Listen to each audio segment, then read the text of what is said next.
छत्तीसगढ़ी फिल्मों के सुपरस्टार अमलेश नागेश, जो कि कुछ समय से विवादों में चलते आ रहे हैं, और अब सवाल उठ रहा है, क्या वो लौट आए हैं?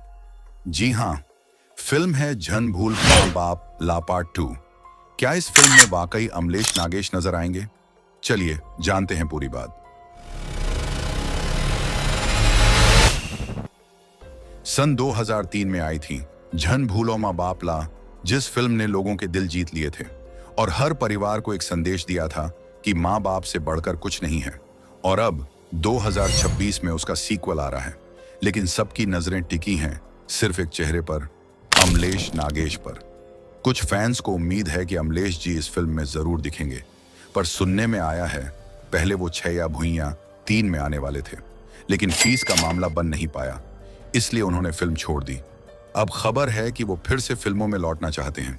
तो क्या वो वापसी करेंगे झन भूलो मां बाप L2 से, या फिर ये सिर्फ अफवाह है? अभी तक कुछ पक्का नहीं कहा जा सकता। लोगों की माने तो अमलेश नागेश और डायरेक्टर सतीश जैन को आपस में चर्चा कर कास्टिंग में अमलेश नागेश की वापसी करनी चाहिए, और शायद बात बन भी जाए। हालांकि अभी तक किसी एक्टर का नाम ऑफिशियल तौर पर अनाउंस नहीं किया गया है, लेकिन दीपक साहू का नाम सोशल मीडिया पर ट्रेंड कर रहा है। तो क्या अमलेश नागेश इस फिल्म में नजर आएंगे, या फिर क्या ये सिर्फ सोशल मीडिया का हल्ला है? एक बात तो तय है, अगर अमलेश नागेश लौटे तो सिनेमा घर में सीटियां जरूर बजेंगी। तो आप क्या सोचते हैं, क्या अमलेश नागेश की होगी धमाकेदार वापसी? अपनी राय नीचे कमेंट में जरूर बताइए।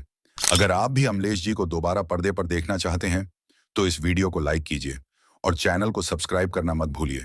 छत्तीसगढ़ी फिल्मों की हर ताजा खबर पाने के लिए जुड़े रहिए हमारे साथ। फिर मिलते हैं अगले वीडियो में।